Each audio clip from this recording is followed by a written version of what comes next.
तो आप देख रहे हैं कि ये इलेक्ट्रॉन्स का लोन पेयर नाइट्रोजन का ये बना रहा है ये बॉन्ड कार्बन के साथ यहाँ पर, ये रहा इधर, ये वाला कार्बन नाइट्रोजन बॉन्ड, और इससे हम कहते हैं पेप्टाइड बॉन्ड या पेप्टाइड लिंकेज।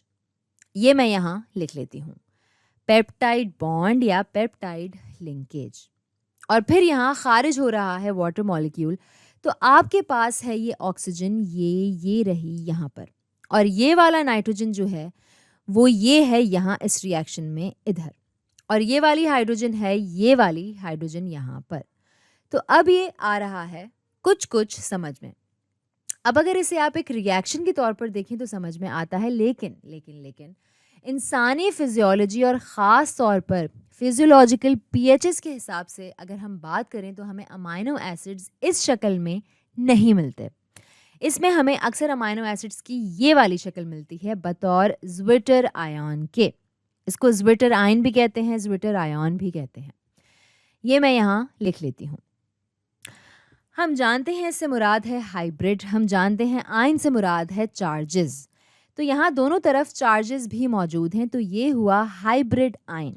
ये है एक आयन, इसके मुख्तलिफ सिरों पर मौजूद हैं चार्जेस, जिस तरह एक मॉलिक्यूल के हिस्सों पर मौजूद होता है चार्ज। और जब आप नेट वैल्यू निकालते हैं इनकी तो ये होते हैं न्यूट्रल। इसके हिस्से हैं चार्ज लेकिन ये पूरी तरह न्यूट्रल है। तो फिजियोलॉजिकल पीएचएस की जहाँ तक बात है तो नाइट्रोजन सिरा जो है अमाइनो एसिड्स का जो लेता है एक्स्ट्रा प्रोटॉन बन जाता है पॉजिटिव चार्ज, और कार्बोक्सिल ग्रुप जो है ये जाने देता है प्रोटॉन को और आ जाता है इस पर नेगेटिव चार्ज। तो ये यहाँ पर आएगा इक्विलिब्रियम में, इन फॉर्म्स में जो हमने देखी पहले, लेकिन फिजियोलॉजिकल पीएचएस में ये जाएगा ज्विटर आयन फॉर्म में। तो आप किस तरह इस फॉर्म से बनाते हैं पेप्टाइड बॉन्ड?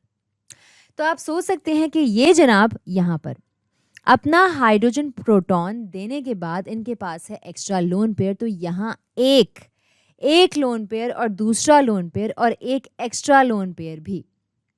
अब ये एक्स्ट्रा लोन पेयर शायद इस्तेमाल करे सॉल्यूशन से प्रोटॉन उठाने के लिए, या किसी ना किसी वजह से शायद ये उठा ले यहाँ ये वाला प्रोटॉन और फिर इजाज़त दे नाइट्रोजन को ये इलेक्ट्रॉन्स वापस लेने की। और अगर ऐसा हो जाता है तो तब आपको मिलेगा, कम से कम अगर आप देख रहे हैं इस कार्बोक्सिल ग्रुप को और इस अमाइनो एसिड को, तो आप पहुँचेंगे इस फॉर्म तक जो हमने देखी थी। इसको यहाँ मिल जाती है हाइड्रोजन, तो ये बन जाएगा हाइड्रोक्सिल। और अगर ये नाइट्रोजन वापस ले ले ये दोनों इलेक्ट्रॉन्स इस पेयर से, तो ये बन जाएगा NH2। तो ये बन जाएगा कम से कम ये वाला हिस्सा इस मॉलिक्यूल का जहाँ से हमने यहाँ शुरू किया था। यहाँ आप समझ सकते हैं कि आप वापस कैसे आते हैं पेप्टाइड लिंकेज तक, जो कि है यहाँ इधर। ये है पेप्टाइड लिंकेज, और एक फ़र्क है दोनों पेप्टाइड्स में, यहाँ रिएक्शन में मिलने वाला और पहले वाला, वो ये है कि ये है ज्विटर आयन फॉर्म, जबकि ये कार्बोक्सिल ग्रुप जो है इसने दे दिया है अपना प्रोटॉन सॉल्यूशन में, और यहाँ पर नाइट्रोजन इसने ले लिया है प्रोटॉन सॉल्यूशन से, तो इसका है नेट न्यूट्रल चार्ज, जबकि यहाँ मौजूद हैं चार्जेस दोनों तरफ ही। तो आज के लिए इतना ही।